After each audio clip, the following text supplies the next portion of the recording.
and welcome to Reed's Spider-Man Crawl Space Edition. Please check us out at the SpidermanCrawlspace.com. Well, everybody, excited to put on my best Next Wave outfit here to review 92 BEY, the big lead into the conclusion to Spider-Man Beyond next week. So, what was it like to have almost the entire crew of Spider-Man Beyond, from McKay to Wells to the amazing artwork of Bagley and Charleston, do for this big issue that kind of finally brings to close several plot lines and gets us all ready up for all the dominoes to fall in issue 93? Well, guys, let's hit that review, shall we? Let's start with the pros. First of all, I do like the fact they actually took care of the whole vampire lizard Agamemnon pretty fast here and actually revealed this really wasn't a lizard, but actually a combination using the DNA of Michael Morbius and the lizard. So it's actually pretty well how it's actually done. I actually like the work between the Daughters of the Dragon and Michael Morbius taking out the vampire lizard, and the fact that we actually get to see Michael Morbius using his scientific information. After all, Morbius is a biologist. He is a scientist. Everything that turned him into the living vampire, he actually knows. And sometimes many writers don't seem to do that. They always do I hunger. I need the blood. Give me the blood. Oh, Spider-Man, your blood is perfect.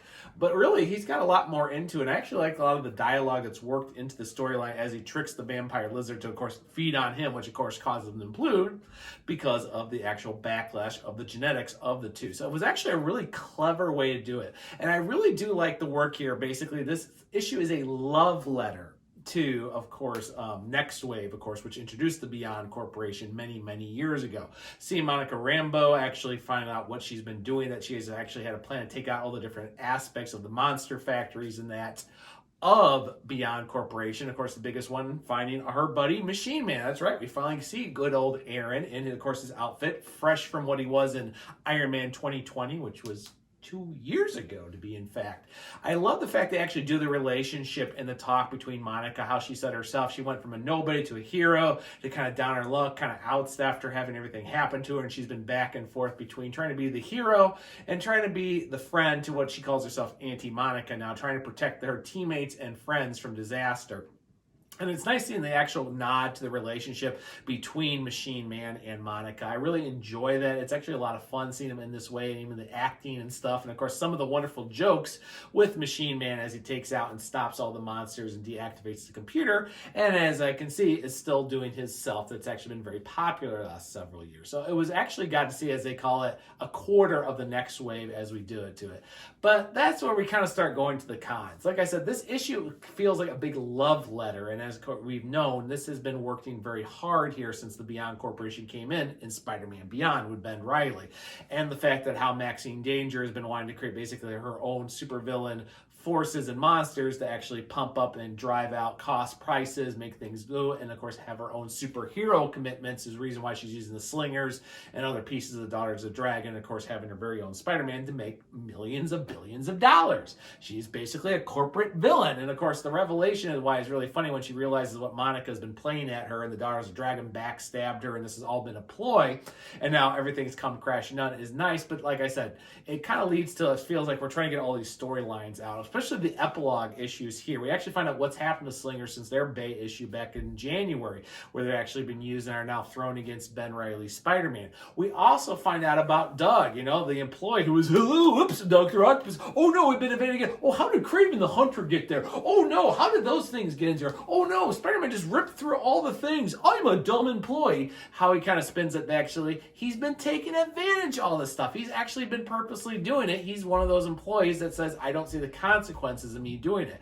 And of course, as we find out, he tries to explain his way out of all this. Why it's a nice little piece of that subplot of exactly how is he letting all this thing happen beyond the fact, of course, when the distraction happens with Spider-Man breaking in, the explosions, he, of course, finds out that he was going to be fired. He does it to give himself a promoting before he runs out the door. And of course, we find out everything with the Queen Goblin, where the fact that Ashley Kafka has, of course, been doing this, and she knows she doesn't remember who she is, but she knows her sins are from Norman Osborn, and now she's going to go seek him out and make him remember he can't escape the Green Goblin, which, of course, leaves that subplot out. And everything rushes to the big conclusion here of everybody trying to head over to stop Ben Reilly from, of course, making a huge mistake and probably killing Maxine Danger and the destruction of the corporation. Why the issue really tries its best to really end these subplots and get everything ready for the conclusion of Spider-Man Beyond here next week. It feels like it's so much thrown at it, and why some of the subplots, like everything with Monica Rambeau, actually make sense, as well as trying to wrap up things that were done back in Iron Man 2020 when Dan Slott was writing the storyline. It feels like everybody's just trying to get everything out of the way, get all these plots taken care of, while getting a couple other subplots going from, Michael Morbius and the Lizard, because he calls them Connors when we know it's not Connors. They've been separated, which nobody seems to admit. Would pot. So they're trying to set up all these storylines out here, as well as conclude all these storylines and just get everything ready for Spider-Man Beyond to be over in one more issue. It feels like rushed and pieces, but I don't hate it because it actually does a really good job with a lot of things, especially with the next wave pieces. So I'm just going to give it a solid B here. It does a good job of actually wrapping up plots that make sense. It also gives some great characterizations to the characters, from the Daughters of the Dragons to Monica to Aaron, to all the pieces set up, and actually explains why everything was, and even explain how all the things were happening at Beyond on Doug's watch, because he was just being a lazy employee who took advantage of things. And he said, hey, no one's punishing me, I'm fine. As soon as he finds out he's going to be punished, he takes advantage of the situation to get himself some money and get out of there. So he's always looking out for Doug. A fun storyline, good things, but after all is done, I am so ready for Spider-Man Beyond to end. So B issue. And you know what, guys? Whew, I'm done. As you can see, not only wait here, but I'm going to get into my hover star and teleport out of here. So if you need more information, guys, check us out at the Spider-Man Crawl Space for all our amazing reviews, from Mark to Alfred to Pete and more. And for more wonderful news, guys, check us out on our social medias, especially our Discord, and check out the podcast. On that note, everyone, I will talk to everybody later and see everyone on the Crawl Space.